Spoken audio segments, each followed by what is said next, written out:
Hey, so today we're replacing the Digitizer on an iPad 5th gen from 2017. The old one's cracked and doesn't register touch properly anymore.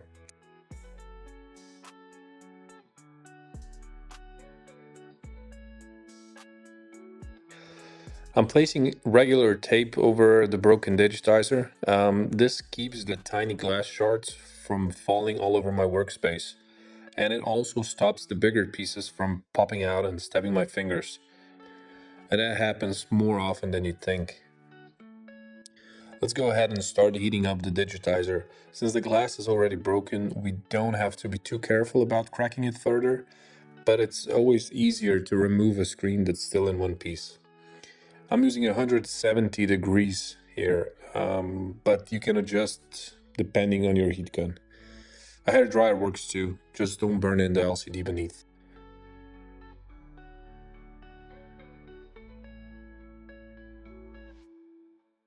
And yeah, there it goes again, cracked.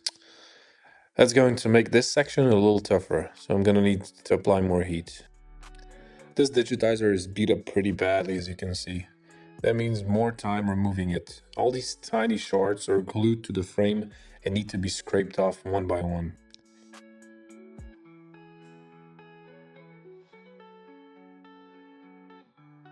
So here's the flex cable for the home button. We'll need to transfer this later, so keep it in one piece.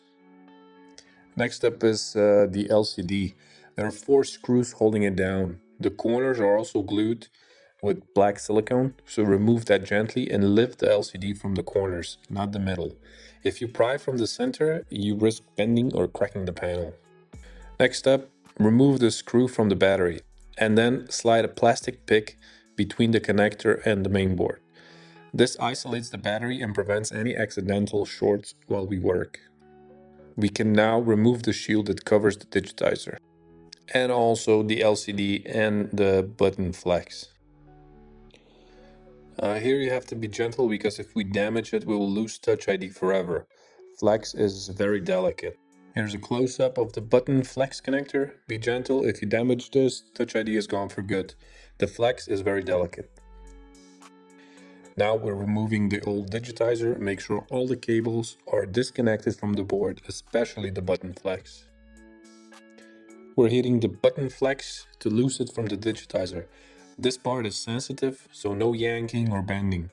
The button is held down with a double-sided tape, and the metal bracket is glued to the glass with some tough adhesive. You'll need to scrape that off. Heat gun helps a lot here.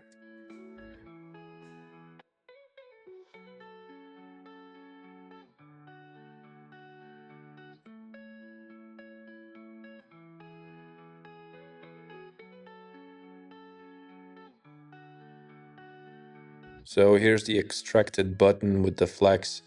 This piece goes on the new digitizer. So as you can see here, there's still some glass stuck to the frame, so we need to remove that before installing the new screen. I'm using a metal spudger to scrape off the remaining shards. Be careful not to slip and jab the battery or any other components. I also use a bit of alcohol on a swab to clean any leftover glue. Now we're going to apply the new button to the digitizer. Make sure it's aligned properly in the hole and that it clicks cleanly. Don't remove the inner protective foil yet.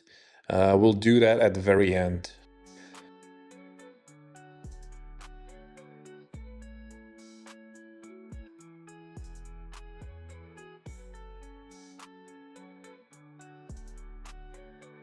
Time to reconnect everything.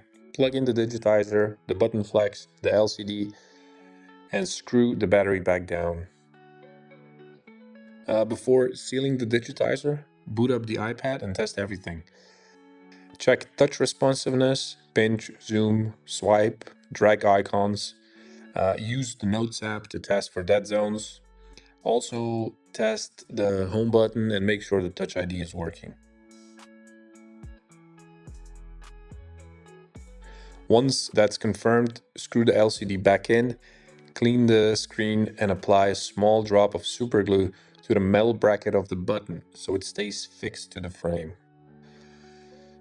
Now we have to remove the tape around the digitizer's frame. Most new digitizers come with adhesive pre-installed. If yours doesn't, you'll need to cut double-sided tape to match the frame dimensions. Press the digitizer down and make sure it's seated properly in the frame. No bumps, no lifts. And that's it. Thanks for watching. Like, subscribe, and drop a comment. It helps the channel and lets me know you want more content like this.